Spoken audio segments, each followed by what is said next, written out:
Hello students. So ನೋಡಿ, ಈಗ ನಮ್ಮ KA ಕಡೆಯಿಂದ ನೀಟ್ ವಿದ್ಯಾರ್ಥಿಗಳಿಗೆ ಈಗಷ್ಟೇ 2 ಅಫಿಷಿಯಲ್ ಆಗಿ ಬಿಗ್ ಅಪ್ಡೇಟ್ಸನ್ನು ತಿಳಿಸಿರ್ತಕ್ಕಂಥದ್ದು. ನೀಟ್ ವಿದ್ಯಾರ್ಥಿಗಳಿಗೆ ಬನ್ನಿ ಅದರ ಬಗ್ಗೆ ಕಂಪ್ಲೀಟ್ ಇನ್ಫಾರ್ಮೇಷನನ್ನು ಈ ವಿಡಿಯೋದಲ್ಲಿ ನಾವು ತಿಳ್ಕೊತಾ ಹೋಗೋಣ.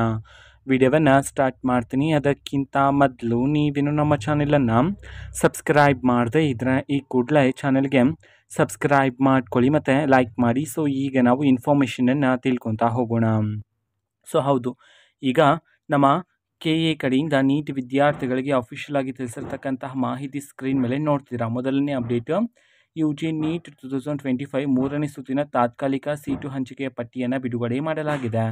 ಎರಡನೇ ಅಪ್ಡೇಟ್ನ ಅಫಿಷಿಯಲ್ ನೋಟಿಫಿಕೇಶನ್ ಈಗ ಸ್ಕ್ರೀನ್ ಮೇಲೆ ಡಿಸ್ಪ್ಲೇ ಆಗಿರ್ತಕ್ಕಂಥದ್ದು. ಇದರಲ್ಲಿ ತಿಳಿಸಿರ್ತಕ್ಕಂಥ ಮಾಹಿತಿ ಬಂದುಬಿಟ್ಟು, ಸೊ ಸೀಟು ಹಂಚಿಕೆಯ ನಂತರ, ಮೂರನೇ ಸುತ್ತಿನ ಸೀಟು ಹಂಚಿಕೆಯ ನಂತರ ಮುಂದುವರಿದ ಮಾಹಿತಿ. ಸೊ ನೀವು ಅಪೇಕ್ಷೆಗಳನ್ನು ಸಲ್ಲಿಸೋದಕ್ಕೆ ಸಂಬಂಧಪಟ್ಟಂತೆ ಲಾಸ್ಟ್ ಡೇಟನ್ನು ತಿಳಿಸಲಾಗಿದೆ ಆ್ಯಂಡ್ ಇನ್ನು ಹಲವಾರು ಮಾಹಿತಿಗಳನ್ನು ತಿಳಿಸಲಾಗಿದೆ. ಅಫಿಷಿಯಲ್ ನೋಟಿಫಿಕೇಷನ್ನು ಮತ್ತು ಸೀಟು ಹಂಚಿಕೆಯ ಲಿಸ್ಟನ್ನು ನಾವು ಈಗಾಗಲೇ ಟೆಲಿಗ್ರಾಮ್ ಚಾನಲಲ್ಲಿ ಅಪ್ಲೋಡ್ ಮಾಡಲಾಗಿದೆ. ಟೆಲಿಗ್ರಾಮ್ ಚಾನಲ್ ಲಿಂಕನ್ನು ಡಿಸ್ಕ್ರಿಪ್ಷನ್ ಬಾಕ್ಸಲ್ಲಿ ಕೊಟ್ಟಿರ್ತೀನಿ. ಸೊ ಕ್ಲಿಕ್ ಮಾಡಿಬಿಟ್ಟು ಅಲ್ಲಿರುವ ಮಾಹಿತಿಯನ್ನು ನೀವೀಗ ತಿಳ್ಕೊಬೋದಾಗಿರುತ್ತೆ. ಇದು ಇವತ್ತಿನ ಒಂದು ವಿಡಿಯೋ. ಮತ್ತು ಈಗ ನಾವು ಟೆಲಿಗ್ರಾಮ್, ಇನ್ಸ್ಟಾಗ್ರಾಮ್ ಮತ್ತು ಫೇಸ್ಬುಕ್ಕಲ್ಲೂ ಸಹ ಈಗ ವೀಡಿಯೋಸ್ಗಳನ್ನು ಅಪ್ಲೋಡ್ ಮಾಡ್ತಿದ್ದೀವಿ. ಲಿಂಕ್ಸ್ಗಳನ್ನು ಡಿಸ್ಕ್ರಿಪ್ಷನ್ ಬಾಕ್ಸಲ್ಲಿ ಕೊಟ್ಟಿರ್ತೀನಿ. ಕ್ಲಿಕ್ ಮಾಡಿಬಿಟ್ಟು ಫಾಲೋ ಮಾಡಿ. ಓಕೆನಾ? So thank you, bye.